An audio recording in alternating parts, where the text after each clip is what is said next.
сәлеметсіздер ме, құрметті оқушылар? Сіздермен бірге Юрий Алексеевич Гагарин атындағы мектеп-лицейінің тарих пәні мұғалімі Тілеукен Гүлсая Сайранқызы. Бүгінгі өтетін сабағымыз 1979-1985 жылдары аралығындағы Қырғи Қабақ соғысы оқиғаларының ерекшелігі қандай? Сабақтың барысында Қырғи Қабақ соғысының аталған уақыттағы басты оқиғалар туралы ақпарат аламыз, халықаралық шиеленісті бәсеңдету және әлемдегі қарсыластықтың жаңа кезеңінің күшею мәселелерін талдайтын боламыз. 70 жылдардың соңында КСРО мен ақш арасындағы қатынастарда текетірес орын алды. Мұндай халықаралық іс-шаралардың себептері әртүрлі болды. Дамыған индустриалды елдер мен дамып келе жатқан елдердің үлкен тобы арасында қарым-қатынастар шиеленісе түсті. Дамушы мемлекеттер жаңа халықаралық экономикалық тәртіпті орнату идеясын алға қойып, әлемдік шаруашылықтағы рөлі мен орнын өзгертуді талап ете бастады. Әлемде революциялық жаңару үдерісі жалғасты. 1975 жылы бұрынғы Португалия отарлары Ангола мен Мозамбикте революциялық үкіметтердің құрылуы, 1974 жылғы Эфиопиядағы революция, 1978 жылғы Ауғанстандағы төңкеріс, 1979 жылғы Никарагуадағы Самоса режимін құлату, сол жылы болған Ирандағы шахқа қарсы революция тәрізді оқиғалар Құрама Штаттардың билеуші тарапынан жеңіліс ретінде қабылданды. 1979 жылдың желтоқсанында Кеңес одағы Ауғанстанға әскер кіргізді. Кеңес басшылығы мұны достық үкіметті қолдау мақсатында деп түсіндірді. Бірақ ақш пен батыс елдері мұны кеңес агрессиясы деп қабылдады. Ауған соғысы Қырғи Қабақ соғыстың аймақтық көрінісіне айналды. ақш ауған маджахеттеріне қару-жарақ және қаржылай көмек көрсетті. Кеңес одағы Ауғанстанды өзінің оңтүстіктегі стратегиялық серіктесі ретінде қарастырды.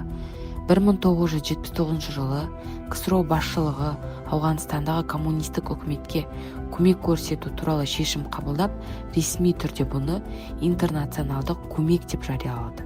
Бірақ іс жүзінде Кеңес одағы Ауғанстанда өзінің саяси және әскери ықпалын сақтағысы келді және ақштың аймақтағы әсерін шектеуге тырысты. Бұл соғыс 10 жылға созылып, Кеңес армиясы негізінен таулы аудандардағы партизандық соғысқа тап болып, маджахеттерге қарсы күресті.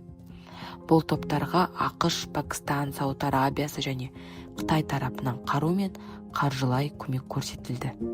Рональд Рейганның билікке келуі. 1981 жылы қаңтар айында ақш президенті болып Рональд Рейган сайланды. Оның келуімен КСРО-ға қатысты ақш саяси бағдары күрт қатаңдатылды. ақш мүддесі үшін ғаламшардың барлық дерлік жерлері аса маңызды аймақтар ретінде белгіленді. 70 жылдардың аяғы мен 80 жылдардың басында Иран, Ливан, Ливия, Никарагуа, Сальвадор, Гренада және басқа елдердің үстіне араласа бастады. Рейганның жанталаса қарулану туралы ірі ауқымды бағдарламасы қабылданып, зымырандардың жаңа түрлерінің өндірісі жолға қойылды. Жұлдызды соғыс бағдарламасы. 1983 жылы Рейган стратегия қорғаныс бастамасы атты бағдарламаны ұсынып, ол жұлдызды соғыс деп аталды. Бұл бағдарлама ғарышта зымырандарды жоятын спутниктер жүйесін құруды көздеді. Кеңес одағы бұл жобаны өз қауіпсіздігіне үлкен қауіп деп қабылдаған болатын. Бағдарламаны жүзеге асыру ядролық соғысқа жол бермеу туралы барлық келісімдер жүйесін бұзуды білдірген болар еді. Кеңес басшылығы қатаң әскери шаралар қабылдады. Ол ГДР аумағында және Чехословакияда ұзақ қашықтықтағы зымырандарды орналастыра бастады. Кеңес американдық қатынастары сенімсіздік пен өшпенділіктің артуына алып келді. 80 жылдардың бірінші жартысында КСРО мен ақш арасында қарым-қатынастың қайшылыққа қайта оралуының себептерінің бірі екеуінің де өзгеріп отырған халықаралық жағдайды бағалай алмай отырғандығына байланысты деп түсіндірілді. Олар екі жүйенің өзара қатынасын бақталастық ретінде қарады. Іс жүзінде халықаралық өмірде олар өзара байланыста өрбіген болатын. Осылайша 70 жылдардың соңында және 80 жылдардың басында әлемде әскери стратегиялық жағдай шиеленісе түсті. Қақтығыстарды реттеу және қарусыздандыру мәселелерімен байланысты бір қатар мәселелер шешілмеді. Жанталаса қарулану артып, адамзатқа үлкен қауіп төндірді. Өзгерістердің басталуы. 1985 жылы Кеңес одағында Михаил Горбачев билікке келді. Кеңес одағының жаңа басшылығы қайта құру және жариялылық саясатын бастады. Бұндай өзгерістер жаңа саяси ойлау негіздерін жасауға және оларды тәжірибе жүзінде іске асыруды бастауға мүмкіндік берді. Бұл КСРО-ның сыртқы саясатының түбегейлі өзгеруіне алып келді. Жаңа саяси ойлау бойынша ядролық қарудың орасан зор мөлшерінің болуы және оның қолданып соғысу қауіпті ғана емес, шексіз қатерге ұрындыратын білдірген болатын. Сондықтан қауіпсіздікті қамтамасыз етуге әскери емес, саяси құралдар қажет болды. Жаңа саяси ойлау тұжырымдамасына сәйкес, КСРО сыртқы саясаты алдына маңызды мақсаттар қойды. 80 жылдардың екінші жартысында олардың негізгілері мыналар болды.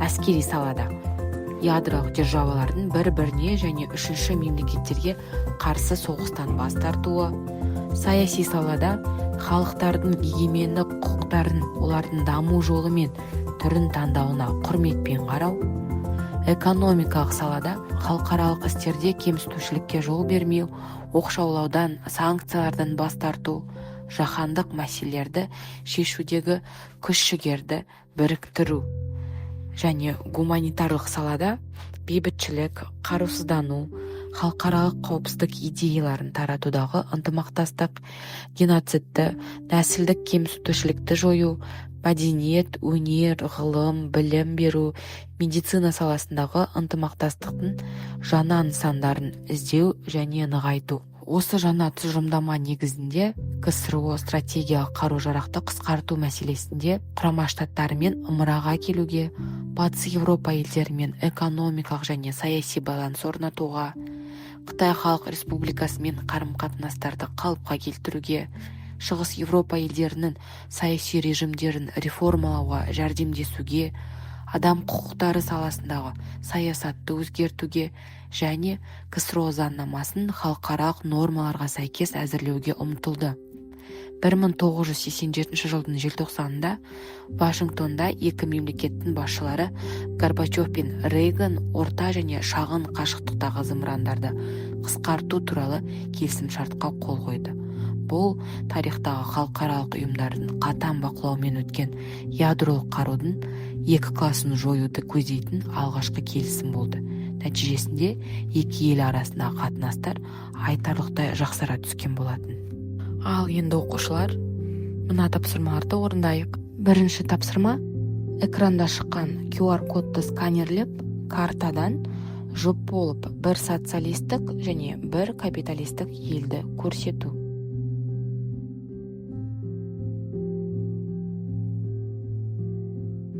Дұрыс айтасыңдар балалар.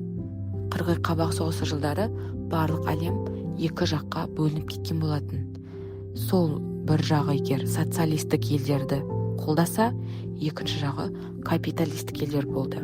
Социалистік елдер немесе Варшава шарты ұйымына мүше елдер олар: КСРО, Польша, Чехословакия, Венгрия, Болгария, Румыния, Германия Демократиялық Республикасы, Албания, Қытай Халық Республикасы, Солтүстік Корея, Вьетнам, Куба және Монғолия болса, капиталистік елдерге немесе НАТО ұйымына мүше елдер олар: ақш, Ұлыбритания, Франция, ФРГ, Италия, Канада, Жапония, Австралия, Түркия, Нидерланды, Бельгия, Норвегия, Дания, Португалия және Грекия мемлекеттері болды. Келесі тапсырма: тұлғаны тану ойыны. Суреттердегі тұлғаны тауып, оның бүгінгі тақырыпқа қандай қатысы бар екенін сипатта.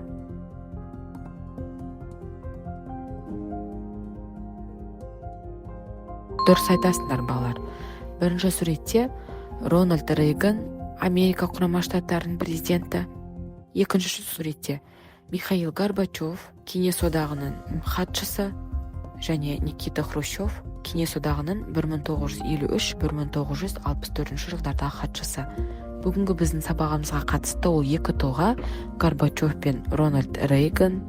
Осы екі тұлға КСРО мен ақш арасындағы қырғи қабақ соғыстың аяқталуына негіз болған тұлғалардың бірі. Екі мемлекет арасында 1987 жылы Ақ үйде келісім шартқа қол қойылды. Яғни ақш пен Кеңес одағы арасындағы орта және аз қашықтықтағы ракеталарды істен шығару туралы келісім. Бұл қырғи қабақ соғыстың бәсеңдеуі және екі ел арасындағы келіссөзге келудің бірден бір көрінісі болды. Келесі тапсырма балалар. 4 топқа бөлініп, қырғи қабақ соғыстың негізгі кезеңдері мен басты оқиғалары қандай болды сауалына свод әдісімен талдау жасайық.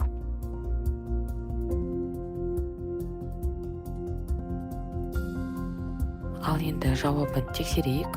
Күшті жақтары, әлсіз жақтары, мүмкіндіктер және қауіп-қатерлер. Экранда көрсетілген жауаптарында салыстырыңдар. Сонымен балалар, үйге тапсырма.